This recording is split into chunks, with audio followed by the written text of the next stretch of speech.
Émission Ta parole est vérité. Nous allons aujourd'hui réfléchir un petit peu sur la prière et en réfléchissant sur la prière aussi sur ce qu'on appelle la prière des saints. C'est curieux, vous voyez, hein. Je vous invite à vous voir visiter le compte du PV Marie. Il y a un compte sur YouTube et sur YouTube il y a donc toutes les vidéos de pratiquement de Canal 2, non? Sur ce compte YouTube, vous cherchez Caravane d'évangélisation. Et vous verrez dans Caravane d'évangélisation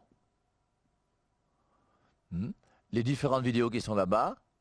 Et ce qui est intéressant aussi, c'est, bon, il y a 150 vidéos, non? On mettra d'ailleurs les émissions même de la 100.3. 100.3, je vous rappelle, c'est la radio de la Caravane d'évangélisation qui s'appelle Christ Radio, qui émet à Yaoundé. Et dans Christ Radio, toutes les émissions là, en direct, là, on les mettra donc aussi sur le compte de YouTube, pour permettre à ceux qui ne sont pas à Yaoundé de pouvoir avoir aussi ces émissions. Et ce qui est intéressant, c'est de voir comment les gens réagissent par rapport aux émissions, par exemple, de la Caravane d'évangélisation sur YouTube. Et habituellement, je vous dis la plupart du temps, il y a beaucoup de gens qui réagissent d'une manière très superficielle. Moi, je n'aime pas les gens qui ont des arguments affectifs. Les gens qui t'envoient en enfer, qui disent convertis-toi, quitte l'église, tout ça. Ça, c'est du boucan, ça. Prouve-moi que je dois quitter mon église. Prouve-moi que mon église enseigne le mensonge. Prouve-moi que la parole de Dieu se trouve uniquement dans la Bible. Ce qui est impossible. Hein. Les choses sont claires. Et il y a 3 émissions que je trouve très très intéressantes. C'est Bible Église 1, Bible Église 2 et Bible Église 3. Pour bien distinguer les choses. Et une fois que tu as lu ça, tu comprends que la parole de Dieu, ce n'est pas toi qui l'as fait en lisant la Bible dans ta maison. Et encore moins en lisant la Biblette. Bon. Et il y a beaucoup de gens qui refusent la prière des saints. Ils disent que prier les saints, c'est interdit. D'ailleurs, c'est ce qu'enseignent normalement les protestants. Hein. Les protestants ont enseigné le sola gloria, qui veut dire que la gloire revient à Dieu et à Dieu seul. Et puisque la gloire revient à Dieu, eh bien, il ne faut pas que Marie puisse faire de l'ombre à Dieu. Et que les saints puissent faire de l'ombre à Dieu. Surtout qu'il y a Isaïe 42.8 qui dit que, dans Isaïe 42.8, il est écrit que Dieu ne donne sa gloire à personne, il la partage avec personne. Et dans Isaïe 42.8, c'est ce qu'il dit d'une manière claire et nette. Mais ça, c'est l'Ancien Testament. Et nous sommes du Nouveau Testament. Et dans le Nouveau Testament, Dieu nous donne sa gloire. C'est partout présent. Vous prenez Romains chapitre 8. Alors j'aime beaucoup le verset 28, tout concourt au bien de ceux qui aiment Dieu. Mais alors on va s'adresser au verset 29 et 30.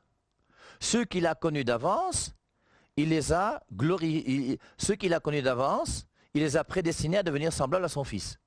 Dieu a connu d'avance l'homme qu'il allait mettre sur la terre. Et en sachant qu'il allait mettre l'homme sur la terre, il lui a donné tout ce qui lui est nécessaire. Pourquoi? Pour devenir semblable à son Fils. Tu n'as pas été créé premièrement pour regarder avec tes yeux, ou pour faire des enfants avec ta vie affective, sensuelle, sexuelle. Non, tu as été créé premièrement pour devenir semblable au Fils de Dieu. Et ceux que Dieu a connus d'avance, il les a prédestinés à devenir semblables à son Fils. J'ai été créé pour devenir semblable au Fils de Dieu. Et au verset 30, il dit, ceux qu'il a connus d'avance, il les a prédestinés. Ceux qu'il a prédestinés, il les a appelés. Il a un plan sur toi, il t'appelle. Est-ce que tu veux entrer dans mon plan? Ou est-ce que tu préfères ton petit plan à toi? Et tu as le droit d'entrer dans le plan de Dieu sur toi ou de faire ton petit plan à toi. Tu choisis, il t'appelle. Tu veux, tu dis oui, tu veux, tu dis non. Et ceux qu'il a appelés, il les a justifiés, c'est le mystère de la croix. Et ceux qu'il a justifiés, il les a glorifiés. Nous sommes glorifiés. Et nous vivrons cette gloire. Et cette gloire, elle nous est donnée dès maintenant. Dans Jean chapitre 17, la grande prière du Fils bien-aimé, juste avant de mourir. Dans Jean 18, il est arrêté, Jean 19, il meurt. La grande prière qu'il fait à son Père. Jean 17, 5. Glorifie-moi de la gloire que j'avais auprès de toi avant que le monde fût. Avant la création du monde, il y avait le Père. le Fils et l'Esprit Saint. Et cette gloire que je vivais dans la Trinité, glorifie-moi de la gloire que j'avais auprès de toi, maintenant que je suis devenu un homme. Je veux vivre de cette gloire que j'avais auprès de toi devant toujours. Et maintenant, qu'est-ce qu'il dit dans Jean 17, 22? Il dit, la gloire que tu m'as donnée, je la leur ai donnée. Et cette gloire, elle est pour moi aujourd'hui, Père Hervé Marie. Parce que Jésus-Christ me donne sa gloire. Et nous, les enfants de Dieu de la Nouvelle Alliance, nous sommes des gens qui devons refléter la gloire de Dieu. Et quand un homme ou une femme sur terre vit cette gloire de Dieu, se sanctifie et reçoit cette gloire de Dieu, mais Dieu du haut du ciel se réjouit. Et Dieu ne peut pas être jaloux de la gloire des saints. Dieu ne peut pas être jaloux parce que Marie est quelqu'un qui a réussi sa vie. Et c'est pour ça que ces saints pour nous sont des gens qui sont pour nous des modèles. Et ces gens qui sont des modèles sont des gens que nous devons imiter. Et dans la Bible, il y a plein de gens qui sont pour nous des modèles. Je vous rappelle, les saints du ciel que nous invoquons, à qui on demande de présenter notre prière à Dieu. Ces saints du ciel sont des gens qui vivaient d'abord sur la terre. Et quand ils vivaient sur la terre, ils pouvaient intercéder pour nous. Et maintenant qu'ils sont au ciel et qu'ils sont vivants, c'est clair qu'ils peuvent encore intercéder pour nous. J'ai beaucoup de mal à comprendre que ces gens puissent refuser la prière des saints. Alors, on va commencer par un premier verset. Je vais prendre Apocalypse chapitre 5, le verset 8. Verset très très intéressant, qui m'a longtemps échappé, que j'ai découvert il y a quelque temps. Dans Apocalypse 5, 8, quand il eut reçu le livre des 4 êtres vivants, et les 24 anciens se prosternèrent devant l'agneau. Quand il eut reçu le livre, celui qui reçoit le livre, c'est l'agneau comme immolé, qui est présent dans Apocalypse chapitre 5. Et l'agneau comme immolé, c'est lui qui reçoit de la main du Père le livre scellé. Quand il eut reçu le livre, les 4 êtres vivants et les 24 anciens se prosternèrent devant l'agneau. Première des choses. Ils se prosternèrent devant l'agneau. L'agneau. Je ne sais pas si on lit la même Bible, hein. Et ensuite, maintenant, les gens refusent de se prosterner. Ils disent que nous, on se prosterne. Ils se prosternaient devant l'agneau. Ils ne sont pas prosternés devant le Père, ni le Fils, ni l'Esprit Saint, ni la Trinité. Ils sont prosternés devant l'agneau. L'agneau, c'est bé avec des petits poils. C'est ça l'agneau. Agneau, agneau. Voilà, un agneau. Et ils se sont prosternés devant l'agneau. L'agneau, c'est qui représente Jésus, qui renvoie à Jésus, mais qui est bien une image qui renvoie à Jésus. Et ils se prosternèrent devant cette image. Mais il faut quand même lire la Bible. Et dans Apocalypse chapitre 5, verset 8, les gens se prosternent. Et se prosterner devant l'agneau, c'est pas mauvais. Se prosterner devant une image, c'est pas mauvais. Ça n'a jamais été interdit par les Saintes Écritures. C'est même dans Apocalypse 5, 8. Et ensuite, la suite de Apocalypse 5, 8. Quand il eut reçu le livre, les 4 êtres vivants et les 24 anciens se prosternèrent devant l'agneau, tenant chacun une harpe et des coupes d'or remplies de parfums, qui sont les prières des saints. C'est pas moi, c'est les prières des saints. Et la prière des saints, elle est bien là. Elle se retrouve même dans Apocalypse au chapitre 8. Et dans Apocalypse au chapitre 8, on voit, Apocalypse chapitre 8, ce sont les trompettes. Et les trompettes, elles vont s'ouvrir avec cette introduction aux trompettes, qui sont ce qu'on va lire là dans Apocalypse chapitre 8. Quand il ouvrit le 7e sceau, il y eut dans le ciel un silence d'environ une demi-heure. Le silence d'environ une demi-heure, c'est la prière et la contemplation. Et c'est pour montrer que notre prière et notre contemplation a une influence sur la manière dont on vit aujourd'hui. Si on prie beaucoup, Dieu va nous bénir. Sainte Monique a prié pendant pratiquement 30 ans pour la conversion de son fils. Et forcément, l'intercession de Monique a agi pour la conversion de son fils. Et ma prière est nécessaire pour que le monde aille mieux. Et notre prière est bonne. Je vis les 7 anges qui se tiennent devant Dieu et 7 trompettes leur furent données. Et un autre ange vint se placer sur l'autel. Il tenait un encensoir d'or. On lui donna beaucoup de parfums pour les offrir avec les prières de tous les saints. Et les prières de tous les saints vont partir du haut du ciel, là où est le trône, pour se répandre sur la terre. Et quand la prière des saints et le parfum qui pour moi est la mort du Christ et la grâce de Dieu unie à la prière des saints, va être jeté sur la terre pour pouvoir aider les hommes sur terre à pouvoir vivre mieux leur vie chrétienne. Prenons maintenant Genèse chapitre 18. C'est l'apparition aux chênes de Mambré. Après les 3 personnages, il y a ce passage à partir du verset 16. 3 hommes qui sont venus, qu'Abraham a accueillis. Les hommes se levèrent et se dirigèrent du côté de Sodome. Abraham marchait avec eux pour les reconduire.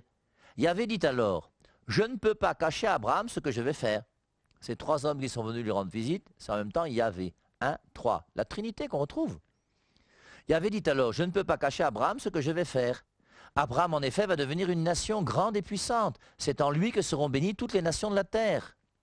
Je l'ai choisi pour qu'il ordonne à ses fils et à sa descendance, après lui, de suivre le chemin de Yahvé, en pratiquant la justice et le droit. Ainsi Yahvé réalisera pour Abraham ce qu'il lui a promis. Alors Yahvé dit, comme il est grand le cri qui s'élève contre Sodome et Gomorrhe. Dieu du haut du ciel entend le cri, Sodome et Gomorrhe. Comme leur péché est grave, je vais descendre et voir si vraiment ils ont fait tout ce qui remonte jusqu'à moi et qui crie contre eux. S'il n'en est pas ainsi, je le saurai bien. Les hommes partirent de là et se dirigèrent vers Sodome. Mais Yahvé se tenait encore debout devant Abraham. Abraham vint à lui. Vraiment? Vas-tu faire mourir le juste avec le méchant? Peut-être y a-t-il 50 justes dans la ville.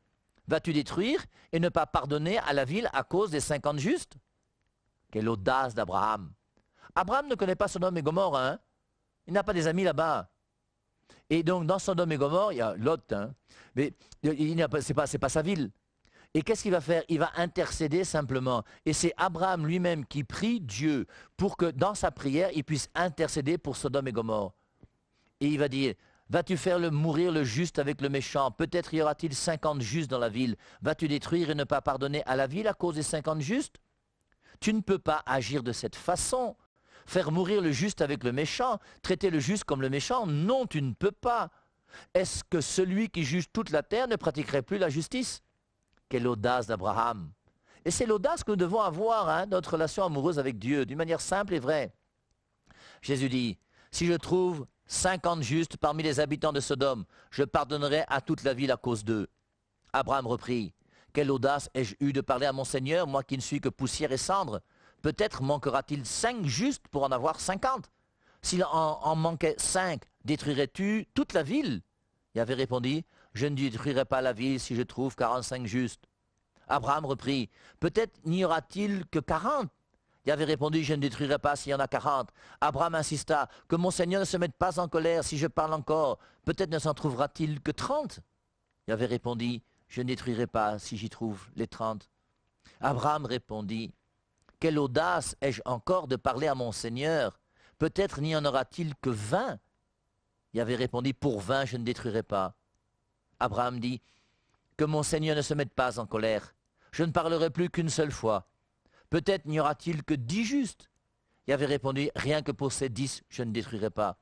Quand il y fut fini de parler avec Abraham, Yahvé s'en alla et Abraham retourna chez lui. Et l'intercession, Abraham a intercédé pour ce peuple sur le cœur de Dieu. Et l'intercession est présente partout dans les Écritures. Hein? Vous voyez, je vous prends un autre passage, Acte 8, 24. Simon répondit, intercédez vous-même pour moi auprès du Seigneur, afin que rien ne m'arrive de ce que vous venez de dire. Et il y a une intercession des hommes sur le cœur de Dieu. C'est pour ça que ce que nous devons comprendre, vous voyez. Je vous lis un passage de saint Thomas d'Aquin. Saint Thomas d'Aquin, c'est quand même un grand docteur dans l'Église, qui a beaucoup réfléchi, qui a beaucoup pensé. Il dit, il y a 2 manières de présenter sa demande à quelqu'un. Pour préciser, hein, la prière à Dieu et la prière au saint. Il précise, il y a 2 manières de présenter sa demande à quelqu'un. On peut lui demander de l'exaucer lui-même, ou bien de nous la faire obtenir. Dans le premier cas, la prière ne peut s'adresser qu'à Dieu, car nos prières doivent être ordonnées à l'obtention de la grâce et de la gloire, que Dieu seul peut nous octroyer. Selon le psaume, le Seigneur donne la grâce et la gloire. Et il est clair que tu ne vas pas demander à ton frère quand tu pries avec lui, donne-moi la grâce, donne-moi la gloire d'être au paradis auprès de Dieu. Il ne peut pas, c'est impossible. Mais tu peux demander à ton frère d'intercéder avec toi pour que la cause qui la tienne, tu la fasses monter, toi, à 2 vers l'autre. Il dit dans Matthieu 18, si 2 ou 3 sont là présents en mon nom, hein, je suis là au milieu d'eux. Et donc on voit comment il dit que si vous demandez à 2 ou 3, je vous exaucerai. Et c'est pour ça que la demandons à nos frères de prier pour nous. Et la prière d'un frère qui prie avec toi, pour toi, à tes intentions, c'est une chose qui est bonne. Et c'est pour ça que la prière s'adresse à Dieu. Tu ne demandes pas à ton voisin que sauve-moi. Il ne peut pas te sauver, c'est le Christ qui sauve. Mais maintenant, je peux demander à mon frère de s'unir avec moi pour qu'on puisse prier ensemble et pour que le cœur de Dieu soit davantage touché, comme Abraham l'a fait pour Sodome et Gomorrhe. Je continue. Mais nous prions de la seconde manière. Donc la première manière, c'est de l'exaucer lui-même, ou bien de nous la faire obtenir. De la seconde manière, mais nous prions de la seconde manière en nous adressant aux saints, aux anges et aux hommes. Non pour qu'ils fassent connaître à Dieu nos demandes, mais pour qu'ils les fassent aboutir par leur intercession et leur mérite. C'est pourquoi on lit dans l'Apocalypse, la fumée des parfums, c'est-à-dire les prières des saints, monte de la main de l'ange devant le Seigneur. C'est également ce qui ressort de la forme suivie par l'Église dans ses prières, car nous demandons à la Sainte Trinité d'avoir pitié de nous. Aux saints autres que Dieu, nous demandons de prier pour nous. Et c'est pour ça qu'il y a bien cette intercession différente entre la prière qui s'adresse directement à Dieu et l'intercession des saints. Et je vous rappelle que dans la communion des saints, nous les catholiques, lorsque nous prions, Saint Jean priait pour nous. Nous croyons que Marie est notre mère et que Marie nous a été comme mère par Jésus-Christ à la croix. Quand Jésus-Christ dit « Voici ta mère », je pense que c'est ma mère. Bien si c'est ma mère, c'est qu'aujourd'hui elle a une activité. Dieu n'a pas choisi Marie comme mère pour la mettre à la poubelle et qu'on ne s'en serve plus. Et c'est pour ça que Marie, aujourd'hui, même où je vous parle, là, Marie est ma mère. Et si je vais être son enfant, elle peut exercer sa maternité sur moi. Parce qu'un enfant rebelle, sa mère ne pourra rien faire pour lui. Il ne peut que prier, c'est tout. Mais quand tu es un véritable enfant de ta mère, tu laisses ta mère t'éduquer. Et Marie veut nous éduquer. Parce que Jésus-Christ le veut lui-même aussi. C'est Jésus-Christ qui, en mourant sur la croix, dit « Voici ta mère ». À partir de cette heure-là, le disciple a pris chez lui.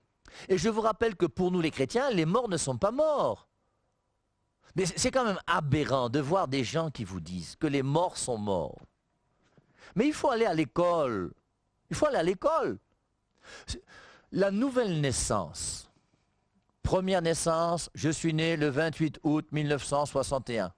Ce jour-là, je suis sorti du ventre de ma mère, j'ai commencé à crier et à boire le lait de ma mère. Et voilà, ma vie humaine. Je suis arrivé le 28 août. Ça, c'est ma première naissance. La nouvelle naissance, c'est le jour où j'étais accouché à la vie divine. Ma mère m'a donné la vie humaine et Dieu m'a donné la vie divine. Bien, si nous croyons que lorsque nous avons la foi, Dieu nous donne la vie divine. Je vous rappelle la discussion avec Nicodème, Jean chapitre 3, verset 3. Nul s'il ne naît de nouveau ne peut voir le royaume des cieux. Jean 3, 5. Nul s'il ne naît de nouveau ne peut entrer. On entre. Par la nouvelle naissance, on voit. Par le baptême, on entre. Hein? Donc, il y a ce qui est né de la chair est de chair, ce qui est né de l'esprit est d'esprit. C'est pourquoi je vous dis, il vous faut naître de nouveau. Et quand je nais de nouveau, je nais à une vie nouvelle. Je suis né à la vie humaine et maintenant je nais à la vie divine. Cette vie divine, elle peut mourir. La vie divine, c'est elle qui est éternelle. Et la vie divine est éternelle et la vie divine ne meurt pas. C'est pour ça que lorsque quelqu'un meurt, il meurt à la vie humaine et il y a séparation de l'âme et du corps. Mais son âme va auprès de Dieu et cette vie éternelle est toujours là. Les morts ne sont pas morts. Et c'est pour ça que quand quelqu'un meurt, bien il meurt à la vie humaine, son corps va à la tombe, les asticots le mangent, c'est clair, mais cette vie divine est toujours là en lui.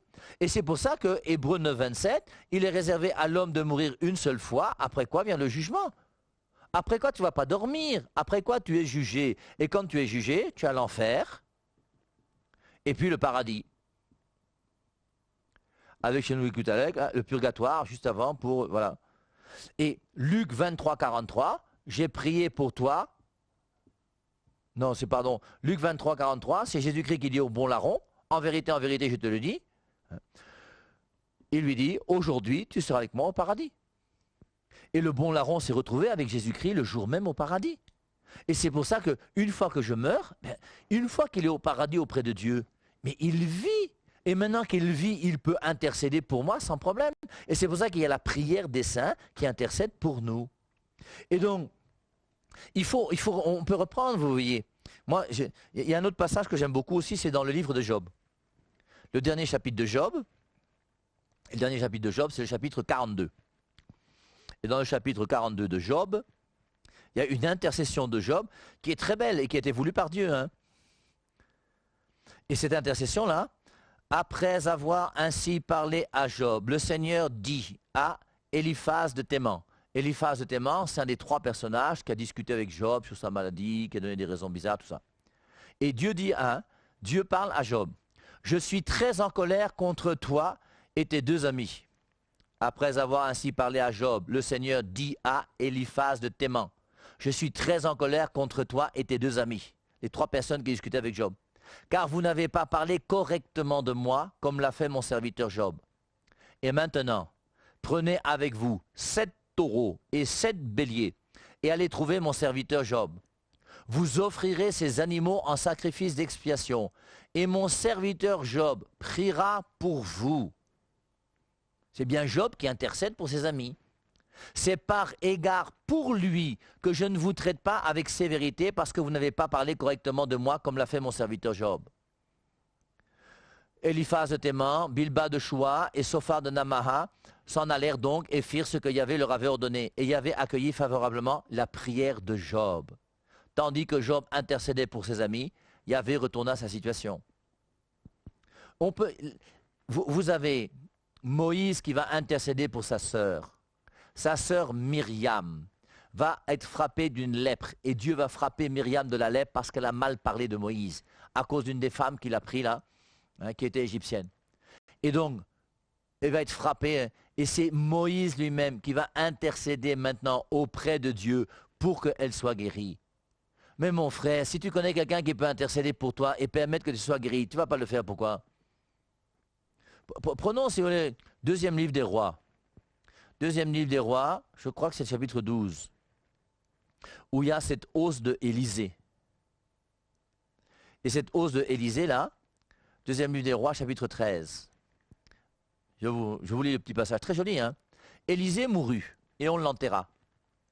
Des bandes de Mahobites, donc des petits bandits, hein, pénétraient alors chaque année dans le pays. Et il arriva que des gens qui portaient un mort en terre aperçurent l'une de ces bandes de Mahobites là qui arrivaient. Ils jetèrent le mort dans le tombeau d'Élisée et se sauvèrent. L'homme toucha les os d'Élisée et il revint à la vie. Aussitôt, il se remit sur ses pieds. Et Dieu a voulu que l'os d'Élisée soit un os qui permet à cet homme de ressusciter. Quand vous voyez dans Actes chapitre 19 que les linges que Paul utilisait étaient des linges qui donnaient la santé aux gens, et Dieu faisait des miracles extraordinaires par les mains de Paul, au point qu'on appliquait sur les malades des linges ou des étoffes qui avaient touché son corps. Alors les maladies les quittaient et les esprits mauvais sortaient. Mais il est clair que si les linges de Paul ont pu faire ça, en demandant à Paul, mais Paul peut très bien faire la même chose pour toi aujourd'hui. Et si Dieu a permis que Paul fasse un miracle, il peut très bien permettre qu'il en fasse un autre. Et c'est pour ça qu'aujourd'hui, vous avez plein de saints et de saintes qui ont fait des miracles dans le monde entier. On a plein d'hommes et de femmes aujourd'hui qui ont été reconnus et canonisés par l'Église et pour lesquels il y a eu des miracles qui ont été opérés. Je suis allé à Lourdes il y a quelque temps. À Lourdes, il y a 70 miracles de reconnus. Et après, vous avez des gens qui vous disent que non, les apparitions de la Vierge Marie n'existent pas. Parce que la Vierge Marie ne peut pas apparaître. Au nom de qui et au nom de quoi, mon frère? Donc c'est tout ça pour vous dire oui, que la prière des saints, c'est quelque chose d'important. Et il faut comprendre donc que cette prière des saints n'enlève rien à la prière qu'on fait à Dieu. La première prière, c'est Dieu. Et c'est Dieu qui est important pour nous.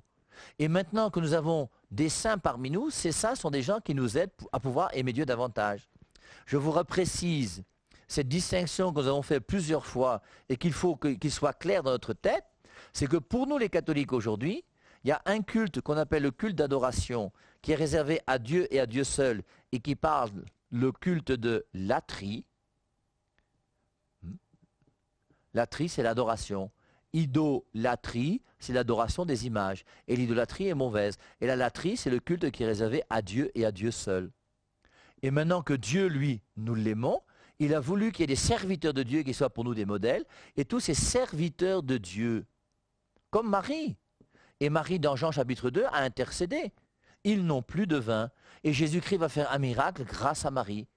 Et si Jésus-Christ a fait un miracle grâce à Marie dans Jean 2, il peut encore faire un miracle grâce à Marie quand il voudra. Et il est libre d'utiliser ses serviteurs comme il veut. Et le culte de latrie, c'est le culte réservé à Dieu. Et le culte de Duli, c'est le culte qui est réservé aux serviteurs de Dieu et aux esclaves de Dieu, qui est le culte dans lequel on peut demander aux saints d'intercéder pour nous.